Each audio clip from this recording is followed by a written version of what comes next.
Hi hello every one welcome to searching birds. எந்த video நீங்கள் பார்த்துட்ருக்கீங்க மறக்காமல் லைக் பண்ணுங்கள், ஷேர் பண்ணுங்கள், கமெண்ட் பண்ணுங்கள், மறக்காமல் சப்ஸ்கிரைப் பண்ணுங்கள் நண்பா.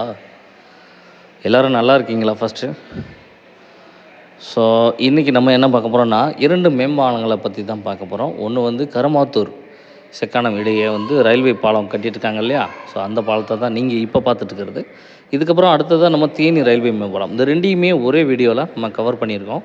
ஸோ அதனால் ரெண்டையுமே நம்ம பார்த்தா நமக்கு ஈஸியாக தெரியும் எந்த பாலங்க எப்படி முடிஞ்சிருக்கு, எவ்வளோ வேலைப்பாடுகளாக இருக்குது அப்படின்றத ஈஸியாக பார்த்துடலாம். ஸோ இப்போ பார்க்குறது பார்த்திங்கன்னா கருமாத்தூர் அருகே செக்கானத்துக்கு இடையில் இருக்கக்கூடிய இந்த மேம்பாலம் ஆல்ரெடி கட்டி முடித்த மாதிரி இருக்குது. இந்த இரும்பு பாலம் இருக்கு இல்லையா, இது பிரம்மாண்டமாக இருக்குது. இதை பார்க்குறதுக்கு பார்த்திங்கன்னா இந்த கேமராவோட ஃப்ரேம் சைஸ் அளவுக்கு இருக்குது. அப்போ எவ்வளோ பெருசாக இருக்கும்னு இமேஜின் பண்ணிக்கிங்க. ஸோ நீங்கள் பார்த்துருக்கலாம், நிறைய பேர் அந்த மதுரை பக்கம் போகிறதுனால பார்த்துருக்கலாம். நிறையா நண்பர்கள் வெளியே இருக்காங்க, ஸோ அவங்களுக்கெல்லாம் இது பார்க்க முடியாத வருது. அதனால தான் அந்த வீடியோ. ஸோ உண்மையிலே இந்த ரெண்டையும் தூக்கி வச்சுட்டாலே அரேஞ்ச் பண்ணி முடிஞ்சுன்னே அர்த்தம். ஸோ அவ்வளோ வேலைகள் தான் இருக்குது. மற்றபடி மேம்பால பணிகள் அப்படின்றது முழுமையாக முடிஞ்ச மாதிரி இருக்குது. கிட்டத்தட்ட 95% இந்த பாலம் ரயில்வே பாலம் வந்து முடிஞ்சிருச்சுன்னே சொல்லலாம். அந்த அளவுக்கு இது கருமாத்தூர் ரயில்வே பிரிட்ஜ் வந்து கம்ப்ளீட் ஆகிருக்கு. அடுத்ததான் நம்ம பார்க்க போகிறது அப்படின்னு பார்த்திங்கன்னா தேனி ரயில்வே மேம்பாலம். இந்த தேனி ரயில்வே மேம்பாலத்தை நம்ம அடிக்கடி அப்டேட் போட்டுருக்கோம். ஏன்னா நம்ம தேனியில் இருக்கிறதுனால அடிக்கடி அப்டேட் போடுறோம். இந்த பாலமும் வந்து இன்னும் கொஞ்சம் அதாவது இன்னும் 2-3 பில்லர்ஸ் போட வேண்டியது இருக்குதுன்னு நினைக்கிறேன். அதாவது பார்த்திங்கன்னா மேரி மாதா ஸ்கூல் அருகாமையில் இருக்கக்கூடிய இந்த இடத்துல இருந்து ஆரம்பிக்குது. இந்த இடத்துல சைடில் தடுப்பு சுவர்கள் கட்ட ஆரம்பிச்சிட்டாங்க. ஸோ ஃபஸ்ட்டு அந்த பக்கம் ஃபினிஷ் பண்ணாங்க. இப்போ இந்த பக்கம் ஆரம்பிச்சிட்டாங்க. இந்த பக்கம் ஆரம்பித்து அதை ஒரு டிஸ்டன்ஸ் வரைக்கும் எல்எஸ் மில் வரைக்குமே மேடு வந்து மண்ணெல்லாம் அடித்து மெத்தி தான் அந்த பில்லர்ஸுக்கு வரும்னு நினைக்கிறேன். ஸோ அவ்வளோ தூரமும் மண்மேடு தான் நினைக்கிறேன். கண்டிப்பாக அந்த பக்கம் மெத்தின மாதிரி இந்த பக்கம் பண்ணுவாங்க. வேலைப்பாடுகள்லாம் நடந்துக்கிட்டே தான் இருக்குது. எதையும் நடக்கலைன்னு சொல்ல முடியாது. இதில் ஏகப்பட்ட வேலைப்பாடுகள் இருக்கிறதுனால கொஞ்சம் ஸ்லோவாக இருக்குதுன்னு நினைக்கிறேன். இந்த வேலைகள் அதாவது பில்லர்ஸ் எல்லாம் வச்சு அதெல்லாம் முடிஞ்சு இன்னும் வந்து அந்த ரயில்வே கேட்டு ஜாயின் பண்ணுற இடத்துல வந்து ஒரு சில பில்லர்ஸ் போட வேண்டியது இருக்குது.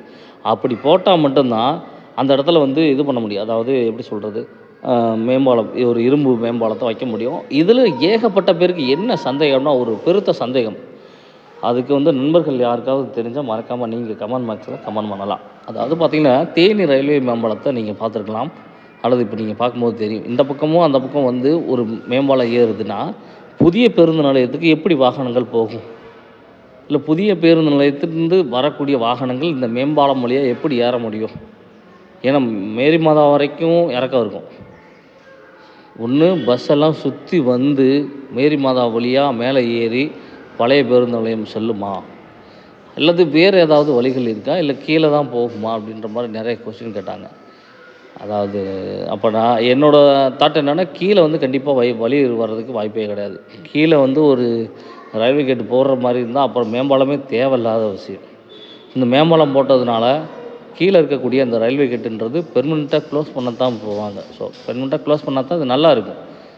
மறுபடியும் கீழேயும் திறந்து விட்டுக்கிட்டு மேலேயும் அது வந்து செட் ஆகாதுன்னு நினைக்கிறேன். அதனால தான் மேம்பாலமே கட்டுறாங்க.